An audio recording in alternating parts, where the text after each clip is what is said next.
Greetings, friends. Dave Elden here. Today I wanted to talk about the Krark-Clan Ironworks deck's Infinite Combo. Now, you may have heard about this combo from GP Phoenix. A lot of pros were playing this deck, so if you have a modern tournament coming up, this might be an important interaction for you to be familiar with. It's kind of complicated and requires some pretty fine knowledge about the process of casting spells and how triggered abilities work, so let's check it out. We're going to focus on the version of this combo that was described on the Wizard's website. Other combinations exist that also net you infinite mana or infinite cards, but they work off the same principles. Here's what we'll need. First, Krark-Clan Ironworks, the namesake card of the deck. It lets you sacrifice an artifact to add 2 to your mana pool. The other card that really makes this deck come together is Scrap Trawler. Scrap Trawler has a triggered ability that triggers whenever an artifact you control goes to the graveyard, and it lets you return an artifact with a lower converted mana cost from your graveyard to your hand. Mere Retriever is another card that will need to go infinite. That's because of the restriction Scrap Trawler has. We're going to be sacrificing a bunch of artifacts to make mana and get them all back to our hand to play again. Since Scrap Trawler only lets you return cheaper artifacts, we'll need another returner to go get back the most expensive thing that you sacrifice, and Mere Retriever fits the bill. So with this, we're almost ready to go. We're also going to need some more artifacts that cost less than 2 mana so that we're netting mana in each iteration of the loop. We're going to use the cards Mox Opal and Chromatic Sphere here, because those are the cards that Wizards used on their website when they wrote about this combo. Alright, so once you have all 5 of these in play, what can we do? How about making infinite mana for starters? Tap and sacrifice Mox Opal to give yourself 3 mana, one of which will be any color you want. Here's where it gets tricky. Announce that you're activating Chromatic Sphere. As part of the process of activating an ability, you get a chance to activate mana abilities. Obviously, you don't need any more mana to activate Chromatic Sphere, but there's nothing saying that you can't take advantage of that rule here to make some more. So sacrifice Mere Retriever, and finally Krark-Clan Ironworks itself for 4 more mana, bring yourself up to 7 total, one of which is any color. Doing this will cause Mere Retriever's ability to trigger, and it'll cause Scrap Trawler's ability to trigger for Mere Retriever, Krark-Clan Ironworks, and finally the Chromatic Sphere when that gets sacrificed as the cost to activate its ability are paid. These triggered abilities don't go on the stack right away though. They wait until a player is about to get priority, which in this case means right after we finish activating that ability.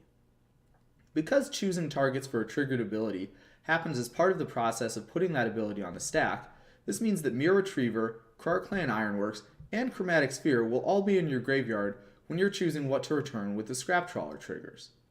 This is why we needed to sacrifice Mere Retriever and Krark-Clan Ironworks as part of activating an ability.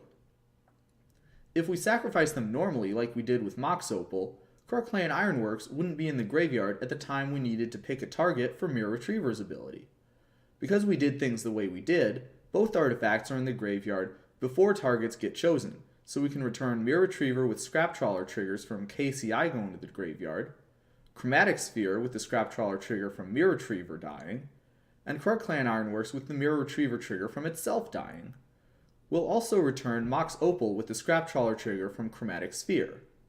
After this, Chromatic Sphere's ability will resolve, bringing us up to 8 total mana.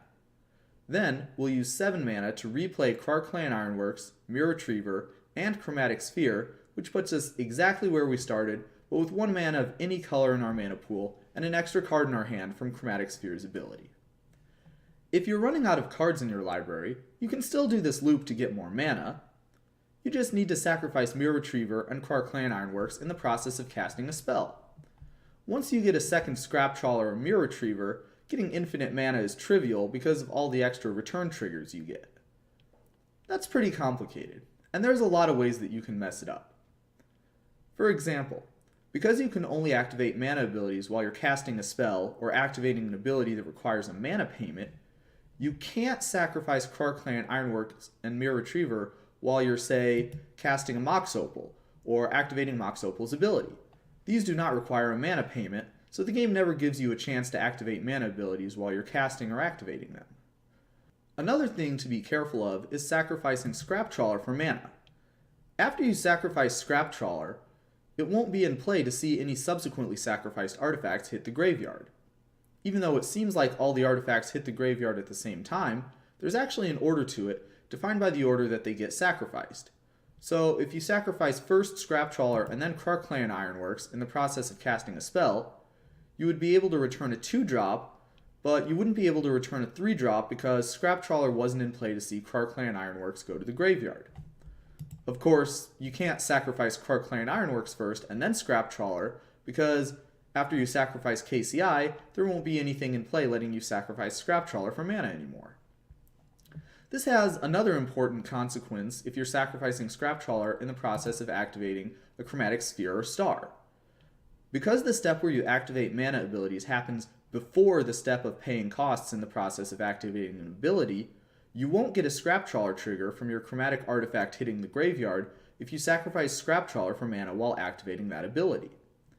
In that case, the Scrap Trawler would die while you're regenerating mana, and it won't be around to see Chromatic Sphere or Star die in the next step where you actually pay the costs.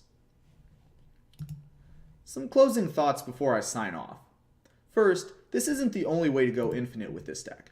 There are a lot of variations that are possible depending on what the Krark-Clan Ironworks player has available.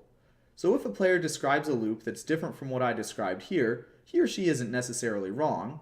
Just make sure that the player can accurately describe what trigger is letting him or her get each artifact back, and look for the critical step of sacrificing both Mirror Retriever and Krark-Clan Ironworks as part of casting a spell or activating an ability, which allows each one to return the other.